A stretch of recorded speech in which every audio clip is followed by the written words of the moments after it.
Hi friends ఇది మా గోడ మీద అండి. కాకులు వస్తూ ఉండి ప్రతిరోజు ఇట్లా నీళ్లు పెడతాం. మీరు కూడా నీళ్లు పెట్టండి. కాకులకి ఎండాకాలం కాబట్టి ధూపు అవుతూ ఉంటుంది.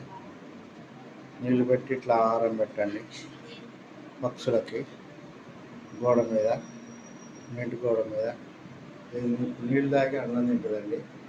బాగా ధూపుతో వచ్చింది చూడండి. అది చికెన్తో కలిపిన అన్నం అండి. నీళ్ళు తాగి అన్నం తినిపోద్ది. హాయ్ ఫ్రెండ్స్, లైక్ కొట్టపోయిన పల్లె వీడియో మొత్తం చూడండి. పక్షులకి నీళ్లు పెట్టండి, నీళ్లు ఆహారం పెట్టండి పక్షులకి.